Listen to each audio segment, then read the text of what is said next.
It's a real pleasure to be here moderating this panel. I've known Kat and Tony for a few years. I've known Tony for a long time, and so I thought I would give you a run, as we like to say in the business, a run of show. We're going to do a brief introduction, and then I've asked Kat and Tony to each read a section from their book. Then we will have a kind of free-form conversation for about 20 or 30 minutes, and then open it up to any questions or comments from the audience. That sound good? Okay. Kat, I'm going to start with you. In Kat Armas's book, Sacred Belongings, she writes, "We talk about Jesus' body being broken for us, but we don't talk enough about how Mary's body was broken for him. This matters because a broken, refugee, brown, female, naked, stretched, hormonal, marginalized body is how divinity entered this world and where divinity still makes itself most known today." Kat Armas is a Cuban-American writer and speaker from Miami, Florida. She holds a THM from Vanderbilt Divinity School and a dual MDiv and MAT from Fuller Theological Seminary, where she was awarded the Frederick Buechner Award for Excellence in Writing. Her books sit at the intersection of faith, empire, and identity. Please welcome Kat Armas. Hi. Thank you, Ryan, and thank you for reading that line. It's the one that I truly love that I've written. You know, when someone reads something back to you, you're like, oh, I wrote that. Yeah, and it's funny because before I go ahead and read my portion, that was something as I was wrestling, becoming a new mother and wrestling with Advent, that sparked really most of my writing when it comes to empire. It was Mary and Advent and her body, you know, and it was that intersection that, that got me going on this trajectory of empire and theology. So anyways, I'm going to read from Sacred Belonging, my second book, day 3, and it's called The Mountains Groan. And this also wrestles with the idea of nature, which we'll talk about today, and empire. So I'm standing almost 15,000 feet above sea level, nearly a week into a hike I was not prepared to undertake. My feet are blistered and my body is in so much pain from climbing that I'm numb. We were about 12 hours from the summit and I had lagged behind the group. My Miami-attuned lungs, not used to the high elevation, were not cooperating. With every failed deep breath I attempted to take, my lungs wheezed as if to plead with me, "We belong in the tropics." This terrain was not the terrain of my ancestors. But my tour guide, a new friend, Manco, a native to this land, showed me the way, offering patience and generosity every time my pace slowed down. When I stopped to gather my breath, he'd stop too, pulling coca leaves out of his pocket and rubbing them in his palms like a potion, gesturing for me to inhale. "Breathe," he'd say, drawing the word out as he exhaled. Raw coca leaves were sacred to the Incas because of their healing properties, and they're still an integral part of Peruvian national heritage, particularly when treating altitude sickness. My eyes lit up every time I inhaled from his worn hands and felt the oxygen fill the deep crevices of my lungs. Manco would laugh, satisfied. "The earth heals us," he'd remind me. It seemed to please him to share with me the wisdom of that place. The earth, his earth, was saving me. And I think that made him proud. About 50 miles northwest of Cusco, Peru, high in the Andes, sits Machu Picchu, the ancient Incan citadel built in the 15th century. This wonder of the world is believed to have been the home of Emperor Pachacuti and draws over 1 million tourists every year to its breathtaking landscape. Before visiting in 2015, I researched the multiple ways to get to the site, one of which was the Salcantay Trail, which takes you to the base of the city. I didn't have much hiking experience at the time, but decided to take this route to get the best vantage of the Andes in all their glory. I should have been a bit more prepared. The journey took several days of trekking through rugged terrain, from cloud forests to lush jungles. During the day, we walked for dozens of miles at steadily increasing elevation, passing waterfalls and grazing sheep. At night, we slurped stew from a community pot and slept on the dirt under the stars. Accompanied by those native to the mountains, we learned that Salcantay means wild mountain in Quechua, the Inca's native language. The Incas believed that each mountain has its own spirit. According to their mythology, apus, or mountain spirits, protect nearby territories and inhabitants, including cattle and crops. The most significant apus are associated with the highest Peruvian mountain, Salcantay being the second most important. Learning this helped me recognize the great honor it was to be in their midst. If you've ever stood among the mountains, you may have experienced a sense of this, right? The rush of energy beyond your own that shallows your breath and makes your heart skip a few beats. One morning, as we neared the summit, I began to hear a strange rumbling in the air that did not belong. Something that seemed improbable. Jets? I wondered to myself, confused, what are jets doing out here? When I turned to look for the source of the intensifying roar, instead of a plane, I saw birds. I realized what I was hearing was not a jet, but the sound of wings ripping through the air, a sound I did not know existed. It was otherworldly, almost too overwhelming to bear. I sat down on the nearest rock and I cried. Manco looked over at me. "The mountain speaking to you?" he asked. I nodded. "Good, it means you're listening." The energy changed when we finally arrived at Machu Picchu. More breathtaking than the views is the ancient architecture.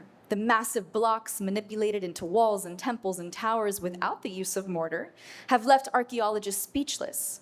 Their feats of engineering have earned the Incas classification as one of the most advanced early civilizations in the world. Our marveling at the sight was tempered by the heaviness in the voices of some of our guides as they taught us about how Machu Picchu was abandoned by the Incas shortly before European conquistadors arrived, which is probably why it was left undiscovered and relatively untouched for so long. This didn't stop the effects of the Spanish conquest, however, as the Inca population was eradicated by smallpox due to interactions with the colonizers. The mountains tell their own stories. Sometimes their stories are of beauty and sometimes of pain, they told us. The beauty of Machu Picchu doesn't erase the stench of death that marks the scenery. Perhaps it intensifies it. Standing in the presence of the mountains, I wondered how the Apus felt about the mistreatment of the original inhabitants and caretakers, what they endured. Did they grieve the injustices the earth herself experienced? The space once sacred was now becoming a resource for consumption. Before the COVID-19 pandemic slowed tourism down, the ruins and the infrastructure were being overwhelmed. Machu Picchu continues to suffer harm from an economy of extraction. I lagged behind the group again, this time on purpose, and sat by yet another rock to cry. This time with feelings of heaviness over death, decay, and exploitation. I grieved the system that had led me there in the first place. My friend Manco joined me on the stone. "You know what this means?" he whispered. "I'm listening." Paul describes creation as groaning alongside humanity in his letter to the Romans, those living in the epicenter of empire and antagonized daily by the woes of imperialism. At the heart of every empire is an insatiable desire to rule over the natural world and every creature living within it. The Roman Empire specifically not only wanted to restructure and remake the whole world, but its rulers believed they had already ushered forth the golden age of peace and prosperity. Paul's powerful image tells of the shared grief we experience in concert with the planet. What makes his words subversive is the fact that he uses imperialistic language to construct a worldview that opposes imperial ideology. In doing this, Paul envisions a new world, one remade not by empire, but by God. Much like empires today, the Roman Empire set out to ravage the world through military domination and economic exploitation. It destroyed cities, deforested mountains, depleted fields ripe for harvest, polluted water. In response, the cosmos cried out in pain. Paul's personification of the earth tells the story of a holistic, interdependent system with a life and development of its own. For Paul, the earth is our kin, groaning alongside of us. This declaration subverts imperial logic, doesn't it? Logic that says, and the logic that didn't and still doesn't care about or value creation. According to Romans, both humans and nature share a longing for new life. And this is true across history, right? The suffering of people and the suffering of land have always gone together. You see, the Bible also affirms this, that when the land suffers, so do we. In Leviticus 25:2, it commands that the land itself must observe a Sabbath.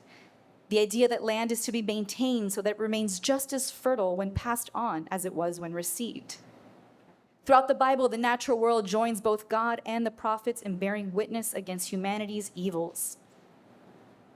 Isaiah, Micah, Hosea, and Jeremiah all describe the earth's mourning and languishing caused by the burden of human exploitation.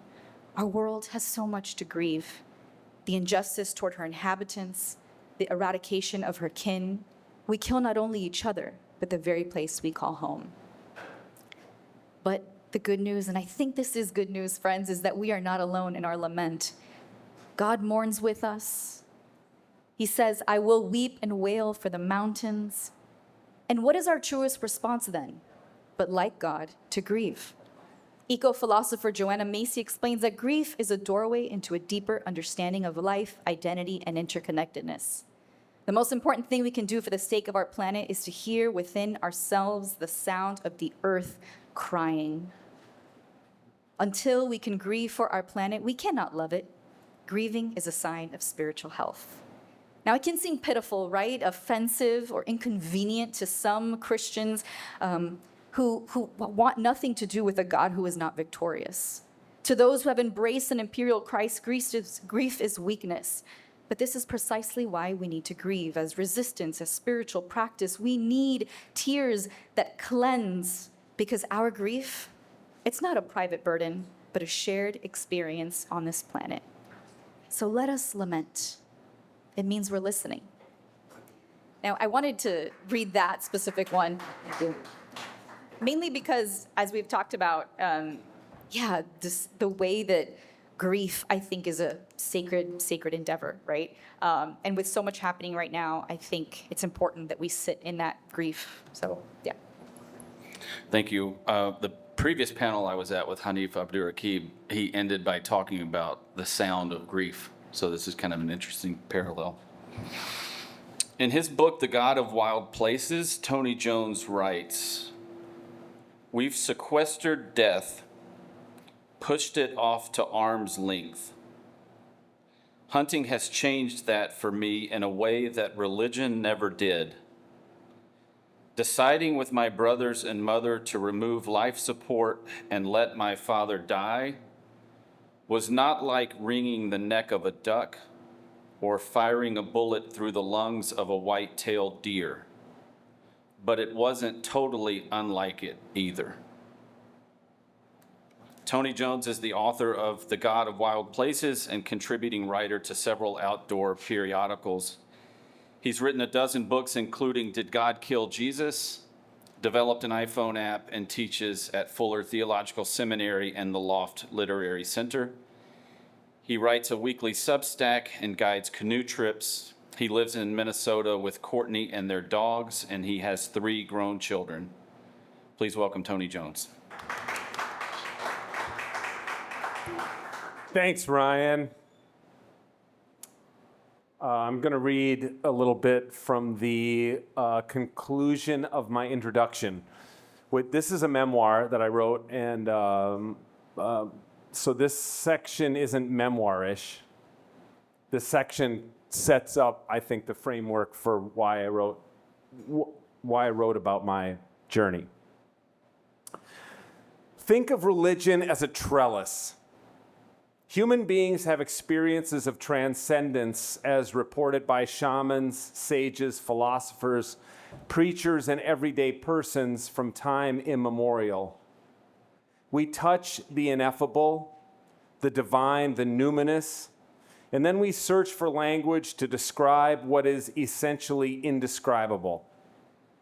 Some among us, the poets and painters and songwriters and novelists, find original ways to describe their contact with the transcendent, but most of us do not. Instead, we look for existing linguistic structures that approximate our encounter with the divine, that give us handholds and footholds as we attempt to climb what the 6th century monk St. John Climacus called the ladder of divine ascent. Few of us are strong enough to reach the heavens without assistance. Religion provides a structure up which the vines of our spiritual experiences can grow. The liturgies and hymns and prayers and verses were composed by others, but they approximate my experiences well enough to be a comfort, a framework, a scaffolding, a trellis for my faith to climb until they're not. I built a trellis in my garden, real, not metaphorical. I pounded fence posts on either side of the raised garden bed and zip-tied a section of cyclone fence between them. Beans and squash climbed the trellis as planned. After a couple summers, the fence posts bent inward under the weight of the crops, so I stabilized them by affixing braces to hold them upright. That lasted a couple more years. Eventually, I had to build a new trellis. I don't know if my religion trellis rotted over time or if my quest for the divine outgrew it, but at some point, the orderliness of religion no longer served me. In fact, instead of supporting my growth, it held me back, hemmed me in, so I abandoned the trellis. Not all at once, but over time, I left the orderly pews and numbered hymns for the chaotic woods and muddy sloughs. Annie Dillard, obviously in a fit, wrote, "On the whole, I do not find Christians outside of the catacombs sufficiently sensible of conditions. Does anyone have the foggiest idea what sort of power we so blithely invoke? Or, as I suspect, does no one believe a word of it? The churches are children playing on the floor with their chemistry sets, mixing up a batch of TNT to kill a Sunday morning. It is madness to wear ladies' straw hats and velvet hats to church. We should be wearing crash helmets. Ushers should issue life preservers and signal flares. They should lash us to our pews, for the sleeping God may wake someday and take offense, or the waking God may draw us out to where we can never return." You know where people wear helmets and life preservers, where they carry signal flares? Outdoors in the wilderness. And, like Miss Dillard says, if you venture out to meet the God of wild places, you may never return.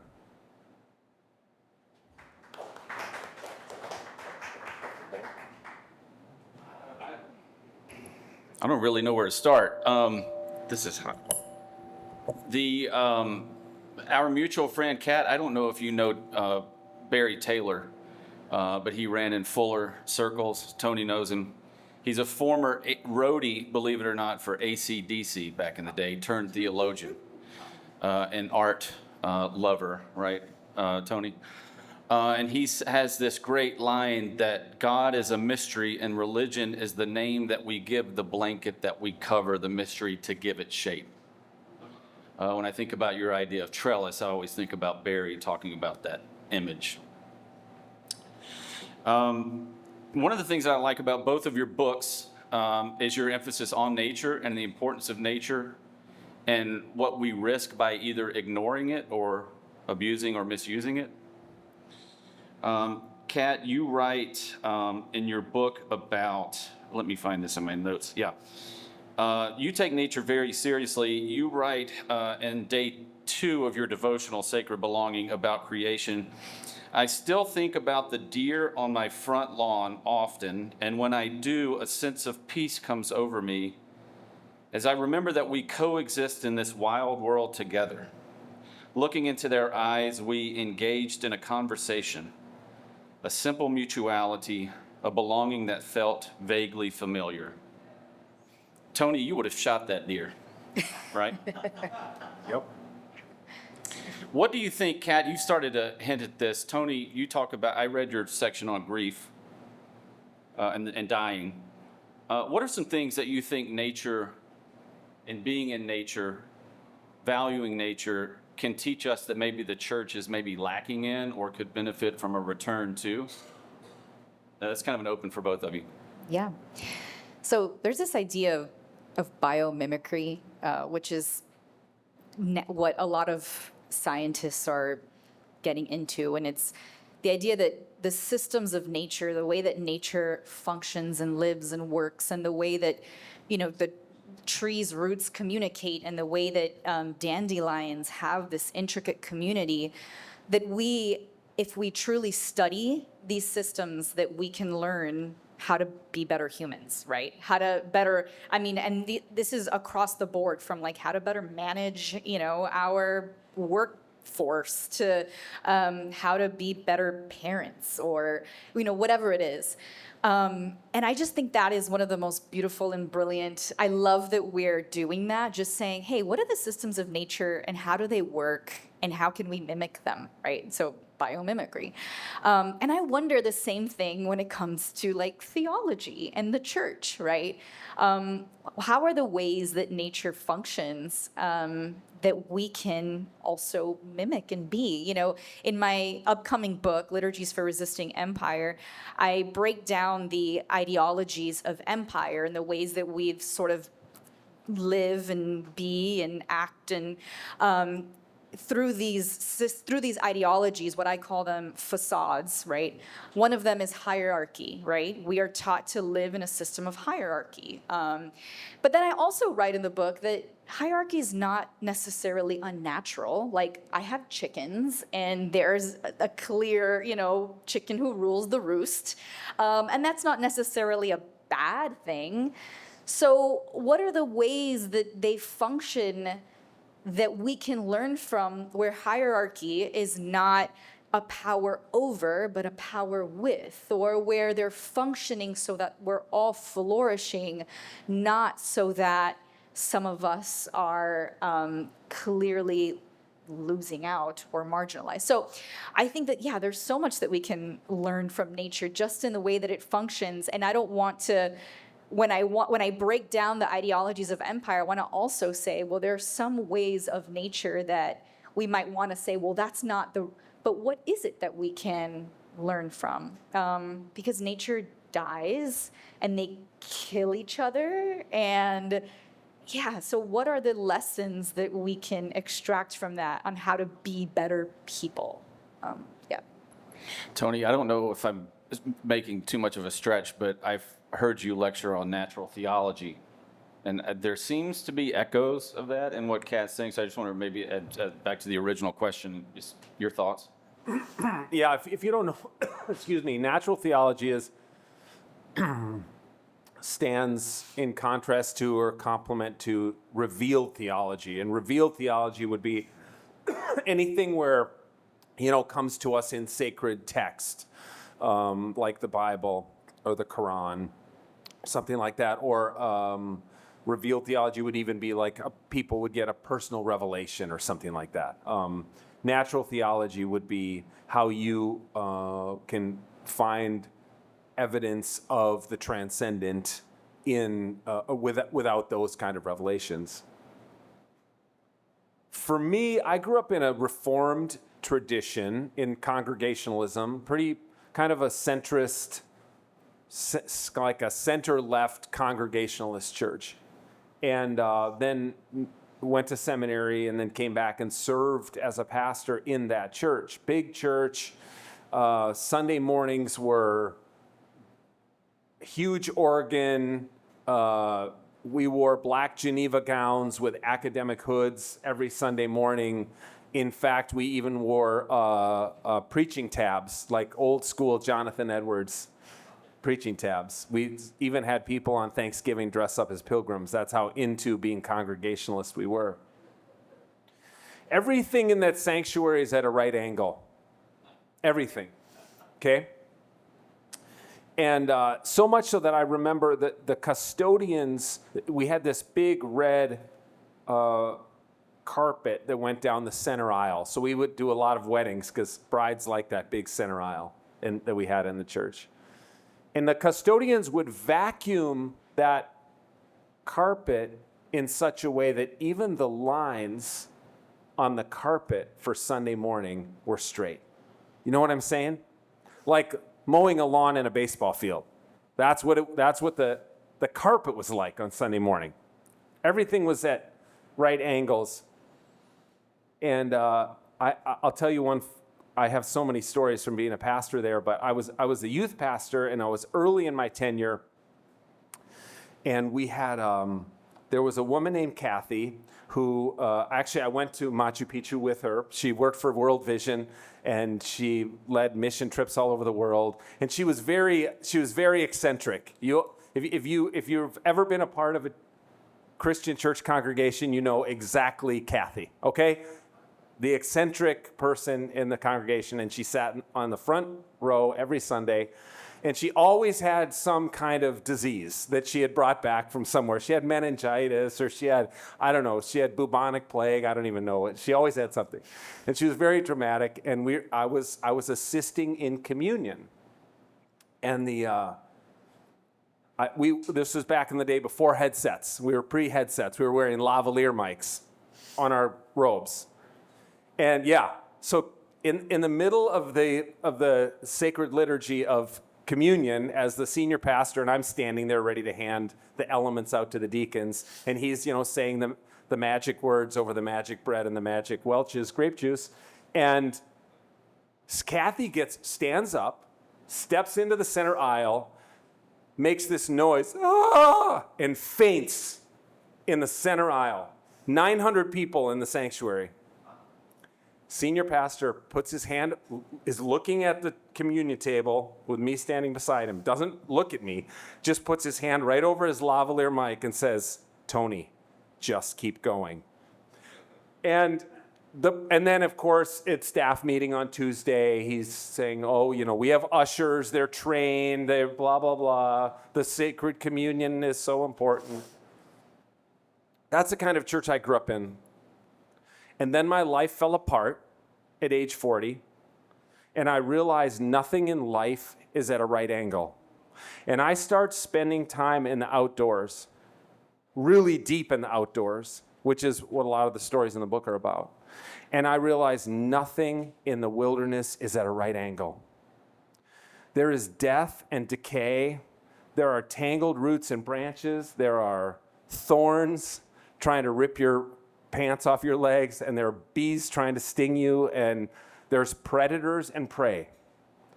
And when I immersed myself in that world, it was so much more reflective of my actual life experience than my life as a pastor in this right-angled church.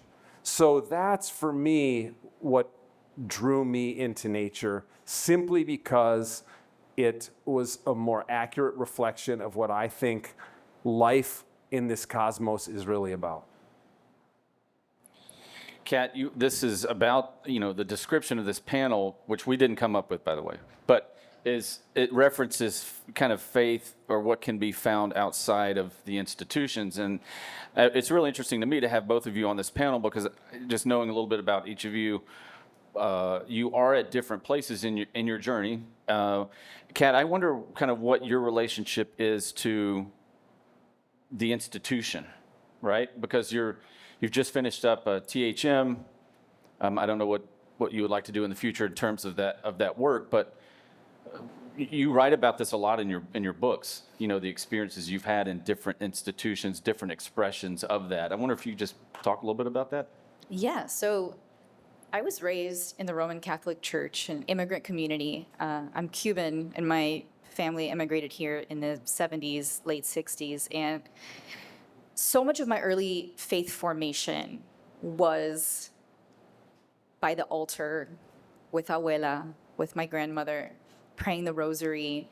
So much of my faith formation as a young child was watching her sewing clothes for the community and cooking meals for the community, and then singing on the choir on Sundays and making sense of life within exile. That was so much of who I understood faith and God to be in the early years of my life. And then I had a transformative evangelical experience as a young adult in my early 20s, and there was this sense of belonging that I thought, oh, there's a new sort of community of people that I can belong to. And that's when I began my journey into this, the evangelical church, the more what'd you call it? Yeah, right angle church. And I ended up in seminary, fresh out of Miami, fresh out of my immigrant community. And suddenly, I was raised by a single mother and a single grandmother who were my mother and my father and they played the role of mother and father, and my community who, our doors were always swinging open, playing dominoes every night. And suddenly I arrive in this community that tells me that because I'm a woman, I can't preach or teach, and my role, I have these specific roles. And when that just didn't align with what I saw growing up, right? There was no particular roles when you grow up without a father, or there's no, your grandmother and your mother are playing all of these specific roles. And so anyways, so I was in the institution while also realizing that the places where I most encountered God were just outside of those, right? And this is sort of the tug of war that I've been in since then, right? I've continued my theological education while at the same time saying, well, I want my abuela to be a primary source, because that's where, I don't need to look to these theology books to receive my, my primary sources for my papers. It should be abuela's kitchen, right? And so I think that's been sort of my relationship with the church, or with the institution, academia specifically, and then also just the church as a whole. Yes, it is in these places where we least expect to encounter the divine, where we often do. And then we go back to the institution and try and put words and theologies behind it. And in that, I think we water a lot of that down, a lot of who we are down. And so it's funny because I write, from the academy, while also saying, well, it doesn't matter, it doesn't matter what the formal institution says. And I love to say formal with air quotes. But yeah, it goes back to Abuela's kitchen, I think. Yeah, I mean, there's something kind of similar to thinking about natural theology, and if their understandings of God, that God is love, how do we know that? Like, we can be told that, but somebody telling me that God loves me doesn't feel the same as my grandmother loving me, right? Or your grandmother loving you. Right. So there's a certain knowledge received there that has value, right, intrinsically. So thank you for sharing that. And I think that's the key, because for so long we've been told that wisdom can come from certain places and certain people, right? Yeah. That it's the institution, the ones in the pulpit, the one with the degrees that carry this wisdom of God. When I'm saying, well, I think wisdom comes from the places that we weren't trained to look. And also, who gets to define what wisdom is? Who gets to define what is wise? Who is holy? And I think those are the questions that we need to be pushing against. When someone says, well, that person, this is what is wisdom, well, who gets to say? Right? Oh, I think my grandmother was wiser than most pastors I've ever known. Right. So exactly. I don't know what that says about the pastors I've known. But Tony, you have an interesting relationship to the institution of religion, and you've just articulated that and how that trellis fell apart for you, but you haven't left it completely. You're involved in a project now that I think is really interesting, where you're kind of studying this very thing in a deep and extensive way. I wonder if you share a little bit about that and what you're finding relative to this conversation. Yeah, I mean, it's interesting because, like, when I remember when I gave my mom the manuscript for this book when it was close to completion, and she finished it, and she called me up. She lives 2 blocks from us, but she called me up and said, "You're never going to get invited to preach again after this book comes out." Well, I'm preaching tomorrow at Galloway United Methodist Church, so I do. Give them the times. What time? at 8:30 and 11, and at 11 I think it's on cable TV here in town too. So feel free to tune in. And we share an alma mater, Fuller Seminary, and I teach in the doctoral program there, and I had a similar thing. Like, Kurt Fredrickson runs the doctoral program, and I thought, as soon as he reads this book, I'm no longer going to be a professor at Fuller. And he called me up having read it and said, I love it. And of course, I was waiting for the other shoe to drop. It never dropped. So, but I think part of the receptivity that some church people have had to my book, which is about leaving the church, is because the church is in crisis. At least the mainline church is in crisis in America. That's just that is an unavoidable truth. And the project that Ryan's referring to is that I'm in the third year of a 3-year grant from the John Templeton Foundation with a guy named Ryan Burge, who's a demographer and a political scientist. And you can find our work at a website called thenunsproject.com, which is NONES, because we've done the largest ever survey of American, non-religious Americans, which are referred to as nuns because they check none of the above in census forms when asked to declare their religion. And we've just today, we posted something on there about a group we call the Ninos, nuns in name only, because they claim no religion, but when we survey them on their religion, their spiritual practice, they look very religious. They believe in God. They pray. They even go to religious services on a somewhat regular basis. But when asked their affiliation with organized religion, no, we're not. We're not religious. We've found some other interesting things too, like the spiritual but not religious, the SBNRs. That's a very kind of cliched, hackneyed phrase these days. They're not spiritual. The spiritual but not religious are not spiritual. They are aspirationally spiritual, but they don't actually pray. They don't go to yoga. They don't smudge their houses with sage. They don't pull tarot cards.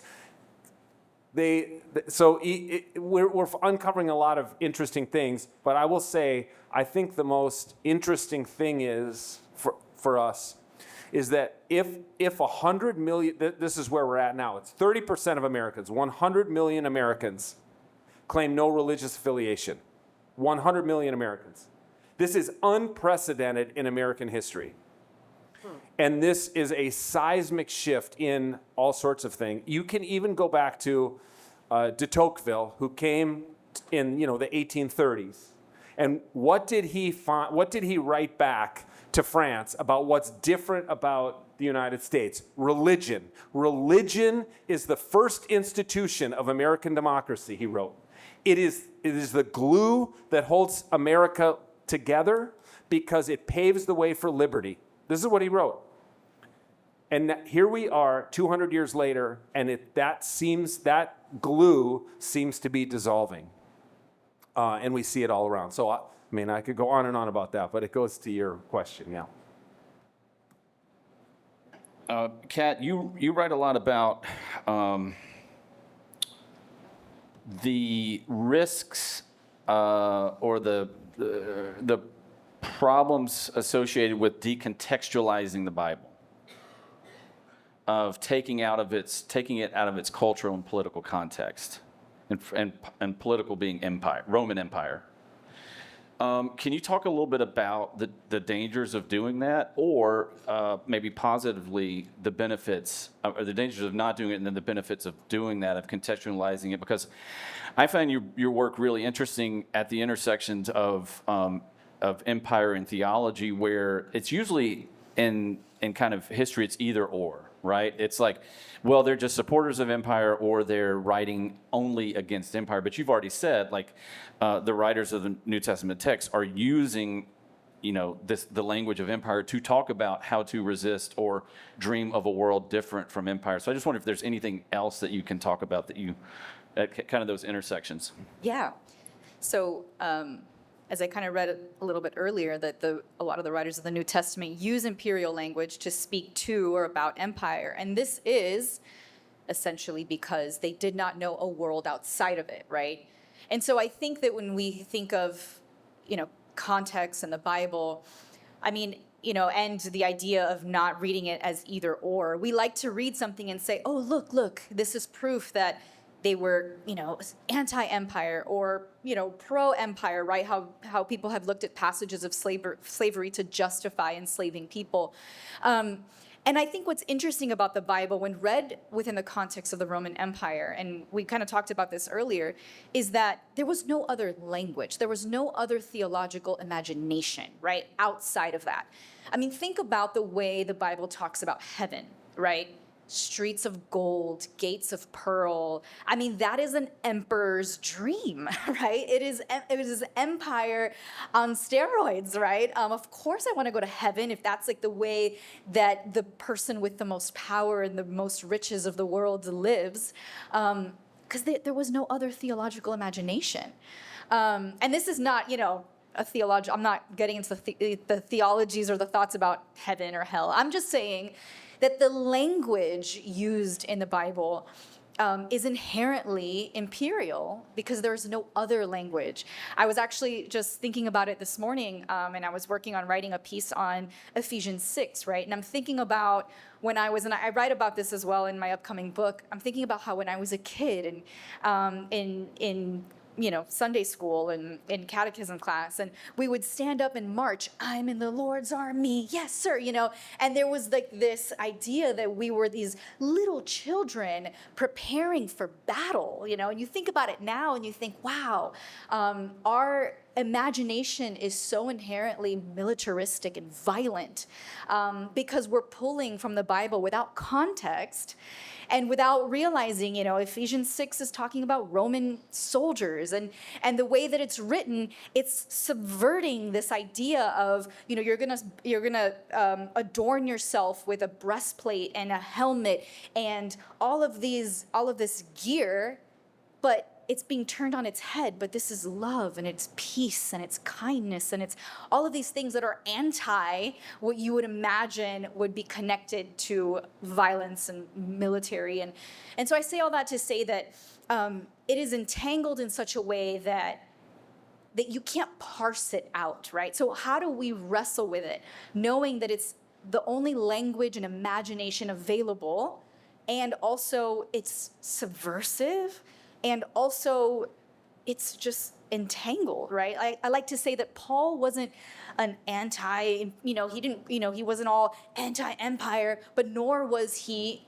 pro-empire, right? He kind of toggled in between both, or he wasn't anti-feminist, but he wasn't, he just sort of was wrestling with the everyday realities of what it meant to be a subject within empire, right?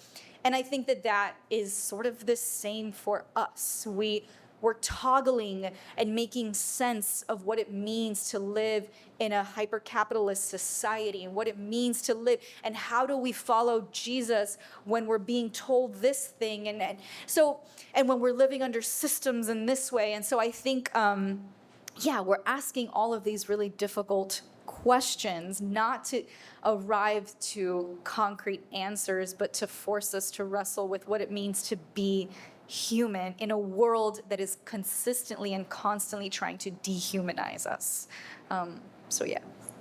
Tony, there's a bit about this idea of language in your book, Did God Kill Jesus?, about how we can even think about the crucifixion, right? And what terms we use to talk about, or have been used to talk about Jesus, heavily agrarian, right? And that there are ways in which maybe we need to come up with a new language or whatever. So I've got one more question, and then if you've got questions or comments out in the audience, feel free. We've got a few minutes left. I was at a conversation recently with the new dean of the Wake Forest Divinity School. I'm looking at you, Rebecca.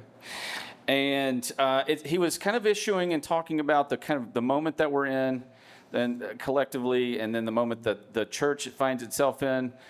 And he talked about being daring, and the need to be daring. And he referenced two individuals in the opening remarks, Dietrich Bonhoeffer and James Baldwin. Now, I have thought a lot about that since last week, and I'm not sure that's a place you want to lead with in this moment, because Bonhoeffer is a person who got to the end of his rope and said, well, about the only thing I can do now is get involved in a murder plot, right? And James Baldwin, when faced with extreme oppression, fled the country and relocated to France. What are the lessons for the church from those two people? Or, better said, if you are talking about, Tony, research, church failing, church in crisis, Kat, you've experienced kind of institutional oppression and different experiences in different institutions. What can the church do in the future to be daring in this moment? And will there be many other moments? Any kind of thoughts on that? Small topic. Well, I don't know. I mean, truly, I'm at a loss. Kat, did you not write that may be the most sacred thing someone can say is, I don't know? Yes, I did say that. I mean, I think part of the reason I'm not a pastor after all the training I did to be a pastor is because I simply don't know how to, I don't really know how to navigate a congregation through this time. I have many friends who are pastors, and many of them are basically hospice chaplains for dying congregations. And I wrote a essay on Substack a couple months ago at age 57, looking ahead, thinking about kind of probably ending my public life by the time I'm 60, probably withdrawing from public life. And trying to make way for young voices. I have I have friends who are baby boomers, and I watch them white knuckling it for every Instagram like, and it makes me truly sad. And I don't want to be that person. So I just want to, like, in my line of work, of being a public theologian, it's just almost impossible to retire. You just have to, like, it's the constant hustle. So I wrote this, and it was crazy. I mean, I probably got 30 emails from people. And I thought they would be, oh, no, Tony, don't stop. We really need your voice. It was not that. That is not what people wrote. We love you. What people wrote was, Gen Xers were all, I'm a Gen Xer, and a lot of Gen Xers were writing me. I feel the same way. I'm totally exhausted. Here's one I got. I'm a 53-year-old Lutheran, ELCA pastor.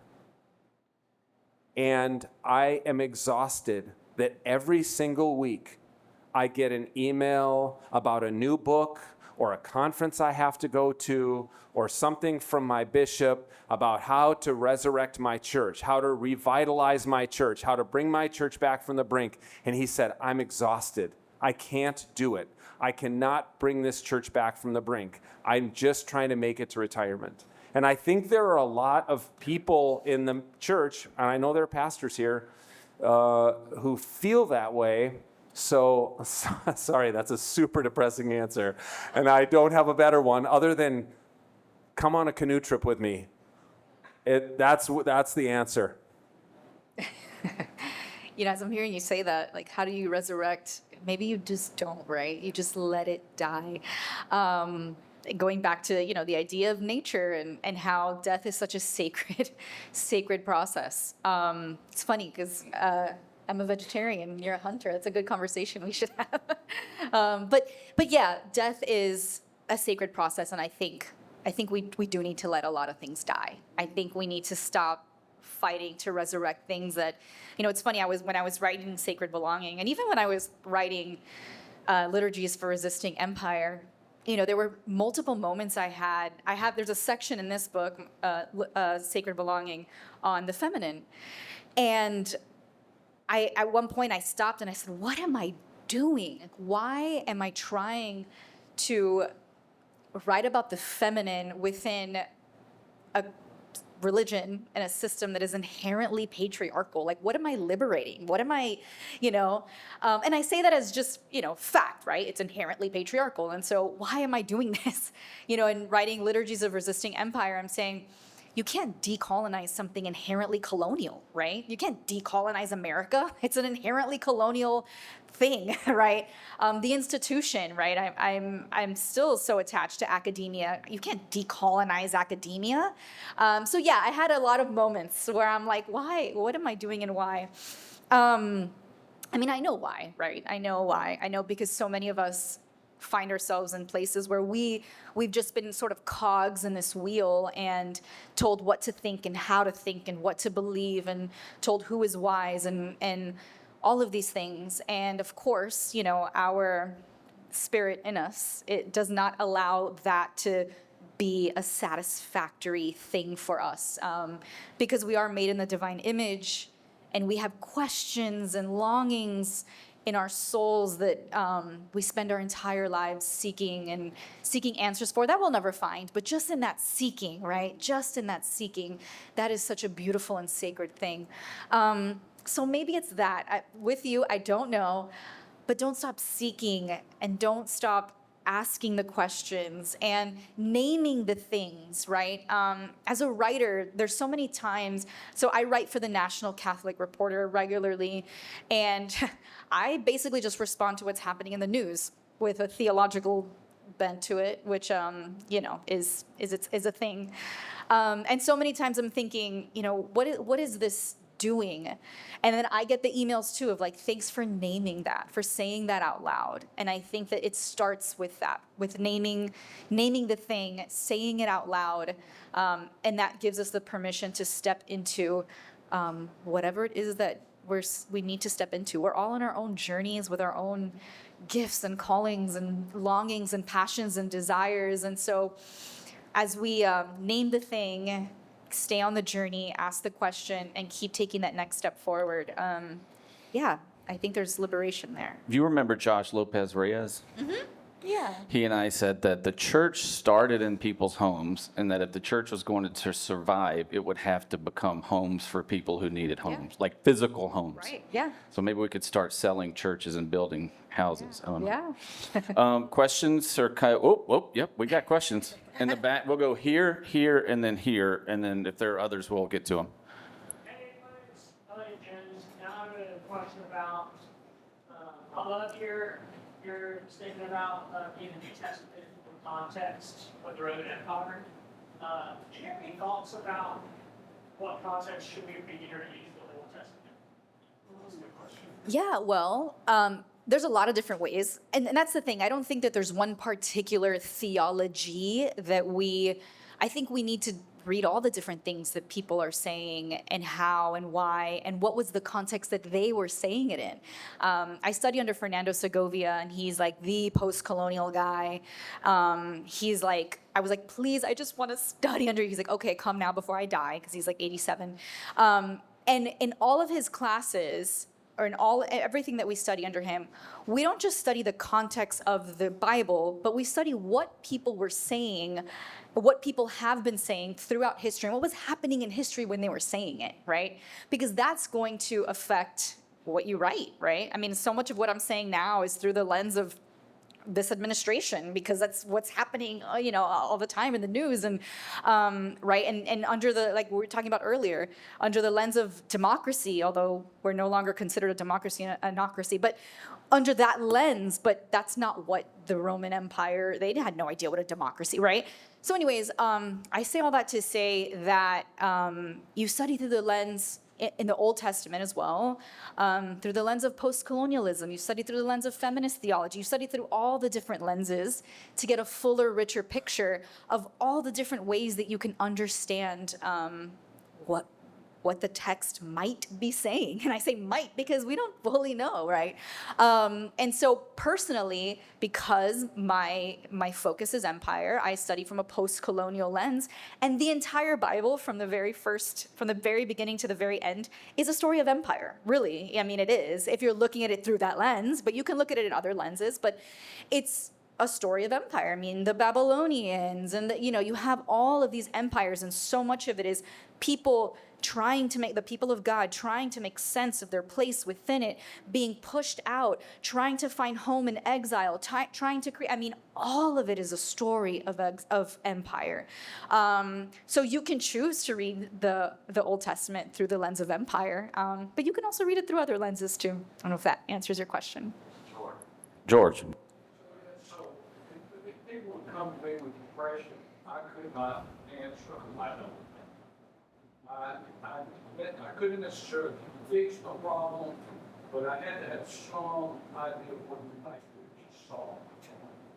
So the two of you see a generation coming along, millennials, that might be able to reapply the group.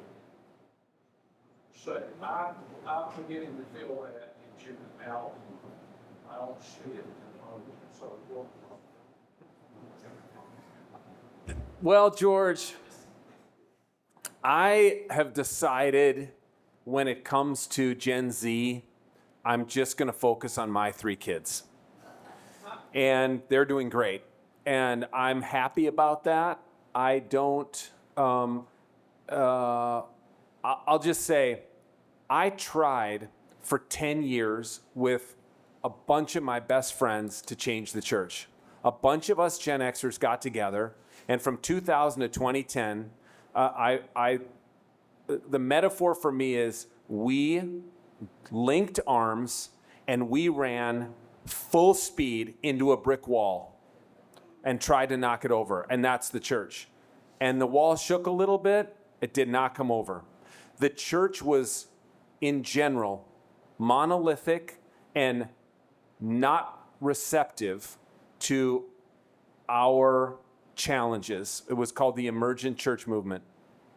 And we were, big news at the time, New York Times and Christian Century, Christianity Today, and NPR. And we were the it boys of the church world for 10 years. But we did not change the church. So another reason I look ahead at my life, and I feel like I had my shot. I took my shot. It was a generational movement. It didn't work. The church was not receptive to what we were trying to do. So that's where I'm now. I'm like, I no longer think about generational, like how I could make a difference in a young generation younger than me. Yeah. Jason Coker. I run a nonprofit that fights poverty in the U.S. Pastor for a long time in Connecticut. When I hear you guys talking about the church, I hear white church, because there are black churches here in this town. New Horizon, Mount Hill, Cave Memorial, Shady Grove, that has a scaffolding that may reach heaven. And we meet here in this building all the time, trying to get legislators to be moral and shift Mississippi towards something that we can be proud of, right?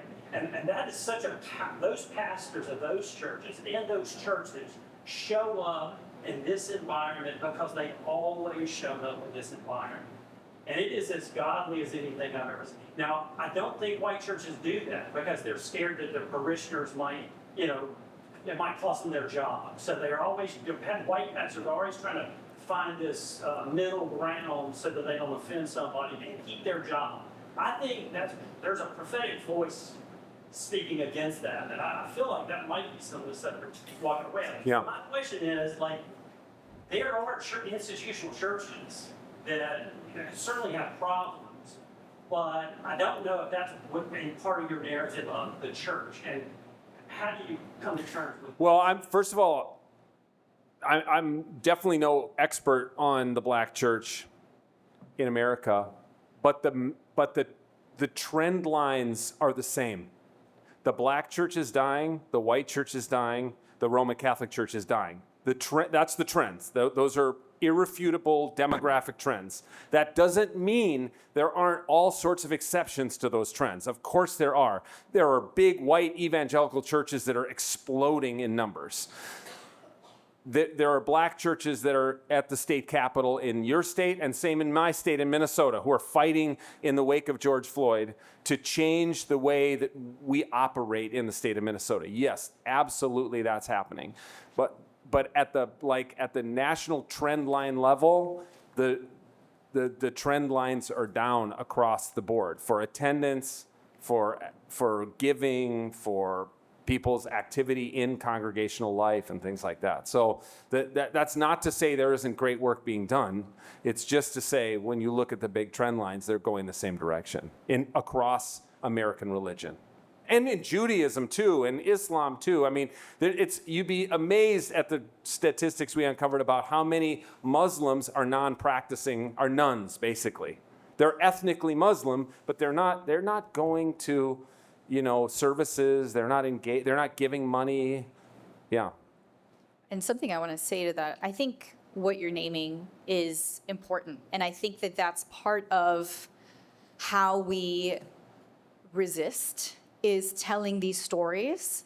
And this is part of how I think we find liberation among us and encouragement and resistance among us is by exactly that, what you just said. That's what my whole first book, Abuelita Faith, is about. It's about how every powerful resistance movement throughout history within churches, politically, has been through women and grandmothers, right?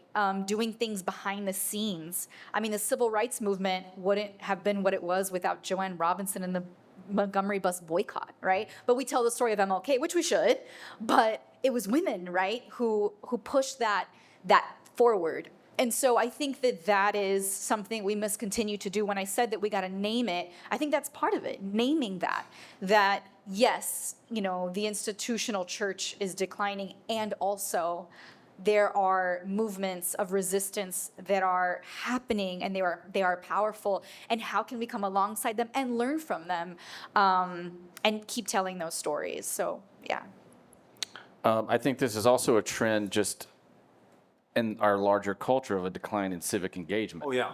For sure. And I'm in conversation with some folks, we need to talk, by the way, that are trying to engage this in our community in the next year, early in the next year, thinking about Robert Putnam's Bowling Alone and a documentary called Join or Die. So if you're interested in that, see me around. I can tell you more about it. But so that's why it makes me feel really good to see you all here to engaging in an amazing event like this where you can hear different ideas, express questions, engage with folks. So we want to be mindful of people's time. There are great panels throughout the day. Hopefully you stick around, stay hydrated. It's hot out there. But thanks for being here. Thank you to our panelists.